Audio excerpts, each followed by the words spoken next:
The gospel singer Kim Burrell exposed some private information about Beyonce, and Beyonce's fans were not here for it. Also, Latocha Scott from Xscape is doing some serious damage control after her sister Tamika put her on blast for stealing her money. To find out more, stay tuned and watch this video.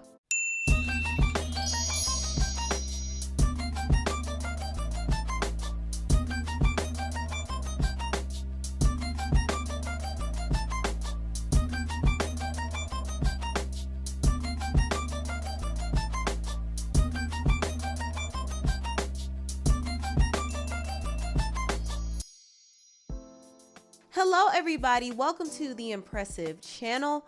I want to talk about this story. The gospel singer Kim Burrell did an interview on this podcast, We Sound Crazy, and she told an interesting story about Jay-Z calling her up and basically telling her that her music helped Beyonce. Jay called me when he put out 444. At the time, I didn't know that was going to be the name of the record, but he called me in and he said, hey, when my wife is going through it, I always know because I hear you playing in the background. He says, my wife locked up one day for 11 hours and I heard nothing but Kim Burrell for 11 hours. He said, but here's why I'm calling you. When she came out, she was better. He said she was so much better. He says, and I'm calling you because I need to have a meeting with the person that made my wife better. And so I flew to him. And he was in the studio at the time making 444. And he hadn't, at least I didn't know he had named it, or the record. And we sat and we talked for about 4.5 hours with things that were so intimate that I would never, ever share. Now, Kim Burrell did this interview 5 months ago, but it just started going viral on TikTok. And I saw the Neighborhood Talk posted it, and a lot of people weren't feeling the fact that Kim was revealing something so personal. So there were some comments saying this, even if it's true, why would you share this? This other comment said she'll definitely have to sign an NDA before any future interactions. Someone else said, this is why you have to be careful of who you confide in. This should never be made public. Church leaders have a crazy desire to be associated with the famous. Do these people keep intimate convos to themselves anymore? Sheesh.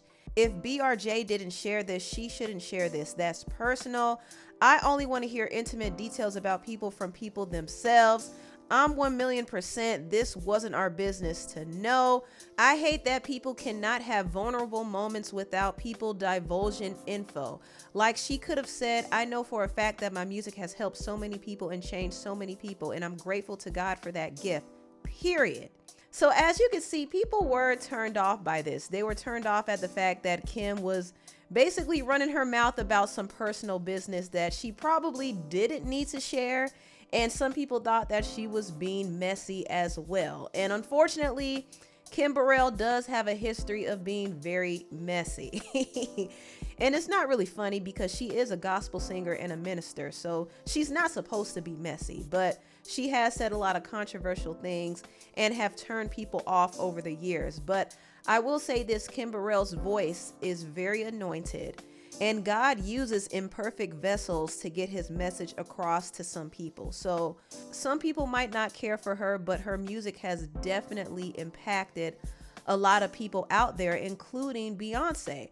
Now, I don't know what Beyonce was going through when she was listening to Kim Burrell for 11 hours and locked up in her room.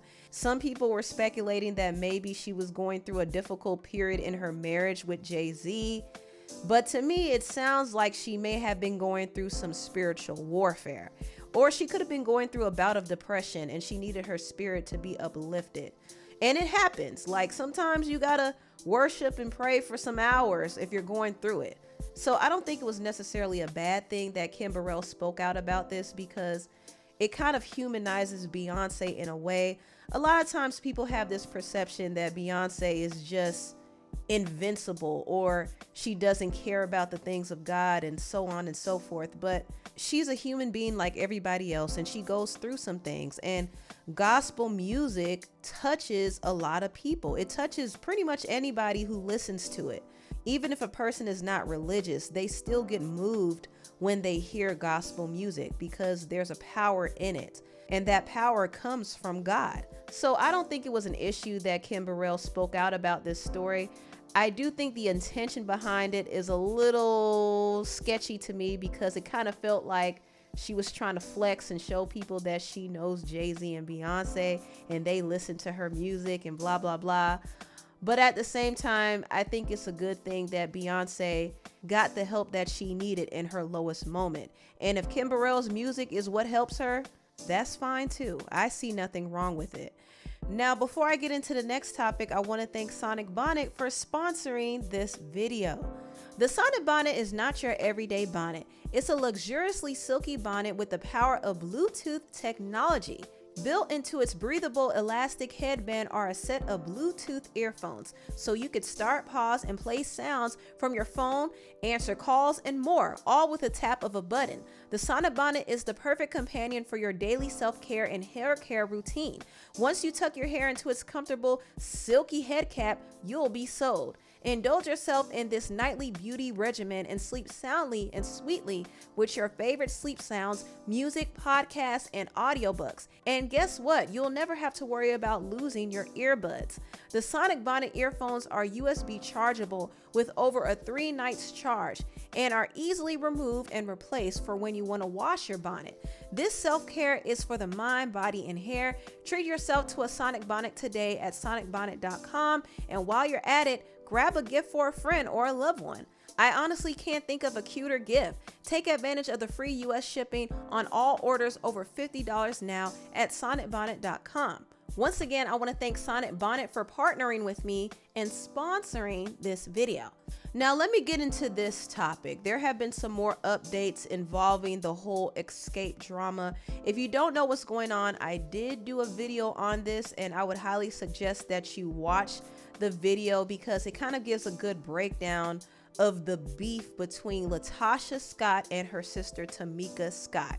If you don't know, Latocha and Tamika are a part of the R&B girl group Xscape, and Tamika basically dropped the bombshell that Latocha and her husband Rocky stole her royalty checks. Now, Latocha has gone on several platforms denying that she took any money from her sister. However, Tamika showed the receipts proving that Latocha and her husband went behind her back, changed her information, and collected her checks.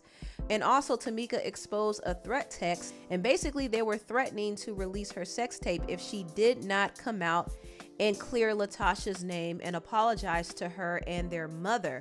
I mean, the whole situation is just nasty and dirty, and it made Latocha and her husband Rocky look extremely bad. This has been horrible publicity for Latocha all around, and she's trying to pursue a gospel career, and it's just not working out for her with all of the negative press surrounding her name. So recently she did go on IG Live, and she actually apologized to her sister Tamika and her other group members, Candy Burris and Tiny Harris.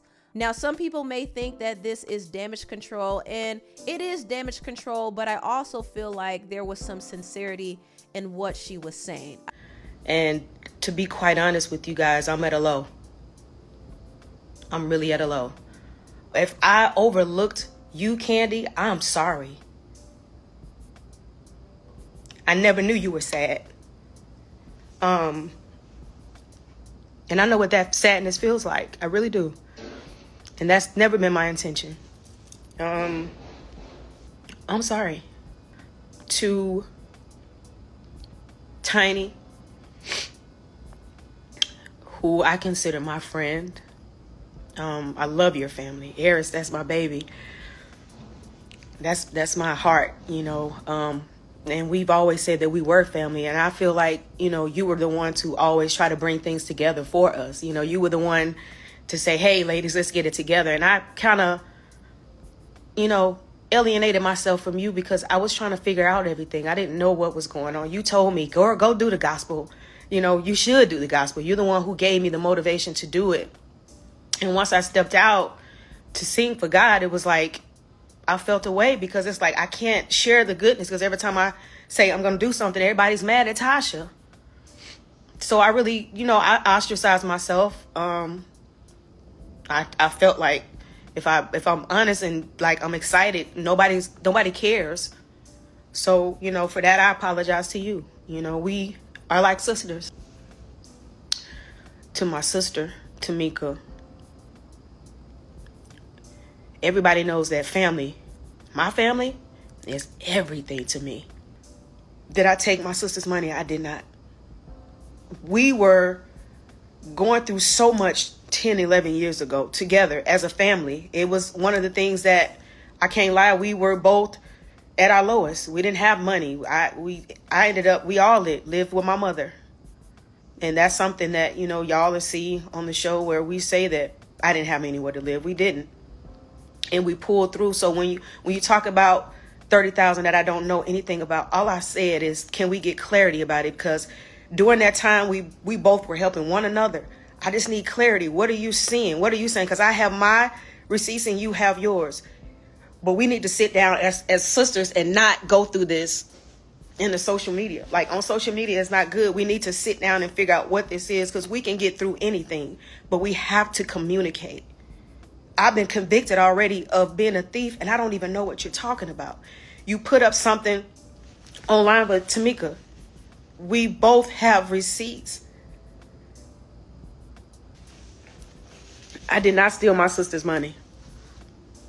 I did not steal my sister's money. Tamika, I didn't steal your money. And if there's anything that I can do to resolve this, I'm going to resolve it. And I've always said that I don't care about what people say. It's about what I feel like with my sister, how she feels. And I apologize to you, Tamika, if I didn't hear you. If I didn't hear your voice, I'm sorry. I'm trying my best to make it. I'm trying to weather storms in my own personal life. But with us, we have to resolve this. This cannot dampen or drag us out or make us feel like we don't love each other. We love each other. We're going to talk to Mika. I don't know. I keep reaching out. Mama's reaching out. I'm going to keep reaching out till you call me, till we rectify whatever the situation is. We're going to get through it. So that was Latosha's apology, but Latocha is still standing firm on the fact that she did not steal her sister's money. Well, the question is, where is the money? Like, if Latocha is saying that she didn't steal the money, then that leaves only one person, and that's her husband, Rocky. So Latocha did not clear Rocky's name. She didn't say Rocky didn't steal it. She just said that she didn't steal it. I have a hard time believing that Latocha wasn't at least aware that Tamika's money was stolen, but she claims that she didn't know. I don't know. Also, Latocha defended her husband. Her husband has been perceived as the culprit in all of this. He tried to blackmail Tamika, and he told lies on her, saying she sent him nudes when she did not do that. It's been rumored that he has multiple side chicks out there. Also, it's been insinuated that he is a dangerous man. There's been a lot of rumors surrounding him, and to me, I don't think he necessarily makes Latocha look good, but Latocha is still standing beside him. And she actually came out and said that she has an open marriage with him. To all those people that are out there who are judging me because of my relationship with my husband, we have been married for 28 years. I have been with this man for 28 years through the highs and lows. I've been at my worst. I've been depressed. I've been wanting to take myself out of here. He was the only one that stood by my side. And I'm not saying this to make it seem like, oh, he's everything. But he's everything to me and my family. He's everything to me and our son. But with our relationship, some people keep the fact that they have an open relationship quiet. They want to keep it private. But we have that. Y'all think I don't know. I know everything. Everything. I'm not oblivious to things. My husband and I, what y'all don't understand, we do have an open relationship. We have spoken about things. I'm not happy. I'm not at peace right now. And when it comes down to my husband, we have a relationship where we talk. Everybody wants to say he's a brain. He's very smart. And I know iron sharpens iron. If y'all see me looking at my husband and he talking to me, I've never been abused at all. Verbally, mentally, physically, never. I'm not stupid. I wouldn't dare stay in a relationship where I feel like I've been abused. This is not what this is. This is love. And some people don't want to celebrate it. Y'all highs and lows and everything. I ain't saying that we perfect. We're not perfect. We're not. Y'all can say whatever y'all want to say. My sister, that's my family. My husband, that's my family. And I can't even get through the things that I got to get through because y'all attacking me. How do y'all think that, how do y'all even know that I'm strong enough to take all of the stuff that I'm taking? I feel like I'm by myself. That I am alone, and nobody wants to feel like that. Nobody. I just wanted to sing. Listening to all of this makes me actually sad for Latocha, because I think she's putting up with a lot in her personal life, and I do think her husband is dragging her down. But the reason why she has loyalty to him is because he is her family. He was there with her since the beginning. Latocha had a lot of insecurities growing up. She had insecurities about her weight, and he was probably one of the only people who loved her for her at that time. So she's sticking beside him, but he's out here embarrassing her right now, and I do believe he's also manipulating her. He's creating a rift between her and her group, and also he's carrying on with different side chicks. And Latocha says that's love. That's not love, but if she's okay with it, that's her life. But I do feel bad that she has to deal with that. I feel bad for her, actually. And this is not to say that she's completely blameless and she's innocent, because she's definitely not. But at the same time, she's going through a lot in her personal life. It's very clear, and it's reflecting in her professional life right now. She is now looked at as the villain, and people don't like her. They're not interested in hearing anything she has to say. She's doing a gospel album, and people are just not here for it because there's so much negative press surrounding her name right now. And I think when you compile all of that on top of what she's going through privately, it's really breaking her down. And unfortunately, things like this can cause people to self-harm, and I would hate for that to happen to Latocha. I do hope that she mends her relationship with her sister. I really, really do. But it's very important that she actually listens to her sister and not try to guilt trip her or gaslight her, but really hear her out and understand her perspective. And also, she needs to take accountability for the wrong that she has done. She can't continue to play dumb about a situation that she is aware of. Be honest. She knows what happened to her sister's money. She can't play dumb about that, so she has to be honest about that. She's also aware of that threat text. I think she knows that her husband was trying to blackmail Tamika. So she needs to stop covering her husband's tracks and be honest. Be honest. That's the only way Tamika is going to really hear her out at this point. Anyway, tell me what you all think about this video down below. Please like, comment, and subscribe, and share this video if you care. Thank you so much for watching, and I'll see you next time. Bye.